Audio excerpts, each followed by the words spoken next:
Hi everyone, and welcome back to Small Talks. And we're going to talk today about some things you can do if you notice yourself starting to feel angry or frustrated. So we're going to run through a couple of tips, and then I always welcome your comments, thoughts, suggestions, feedback in the comments in case there's something that works well for you that we haven't mentioned. So first and foremost, if you start to notice yourself getting angry or frustrated, the first thing that's really helpful is to be really aware of that. So proactively, even when you're not angry or frustrated, to practice some mindfulness techniques is really helpful so that you can slow down the peak in escalation of the anger and the frustration.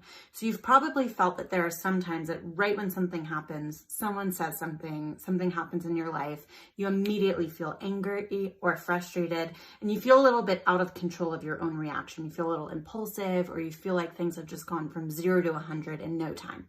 So in order to slow that down, you might want to proactively engage in some mindfulness practices so that you can start to notice, rather than noticing at 100, you start to notice some of the seeds that are planting and some of the buildup along the way.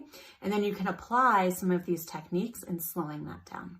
So the next thing that I'd recommend is try to engage in something physical. So something that I do is sometimes I push my pointer and thumb finger together, and you'll see even at the nail where they make contact, I focus super specifically on where the nail meets the skin.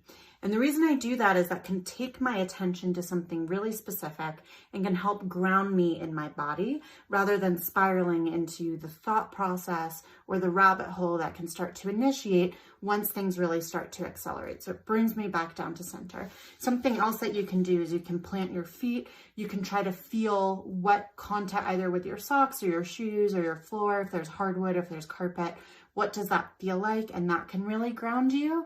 Or you can try to tense any of your muscles. So you can make a fist and squeeze, and you can try to really pay close attention. What does that feel like all across your arm? You can try to tense your quads, push your knees together, see what that feels like. And the idea is to really ground into your body away from the rabbit hole of thoughts.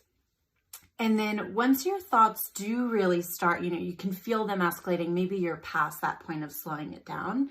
Something that might be really helpful is to free associate into something like a notes app or a journal. So that way you can start to get everything out of your system. It's not bottled up. It's not totally clenched and held inside, but you're also not necessarily speaking impulsively or speaking in a way to another person that might make one of your other relationships a little bit more vulnerable. So you can, again, write into a notes app on your phone. You can use a specific journaling app. You can use good old pen and paper if that's helpful. And then the last thing I'd recommend is maybe there is someone in your life who you can actually make contact with who isn't the person or thing or event that you're really angry about. So maybe it's a close friend who you shoot a text, "Oh, I'm feeling really angry."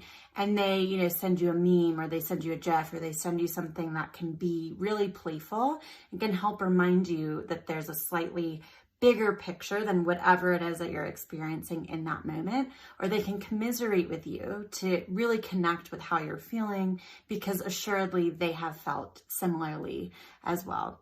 And if you're wrestling, maybe so many people are coming to mind who might be that person, feel free to just go ahead and ask the first person who comes to mind, would they be open to being that person? And maybe you'd be open to being that person for them.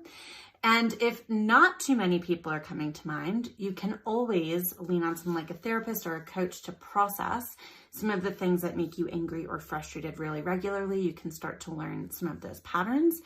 Or you can also start to plant some of the things that a friend or an advocate or an accountability buddy would plant for you in your environment. So if it is really charming photos or happy memories or GIFs or memes, you can have a folder of those on your own phone, so that when you start to feel angry or frustrated, you pull that up and you can look at it.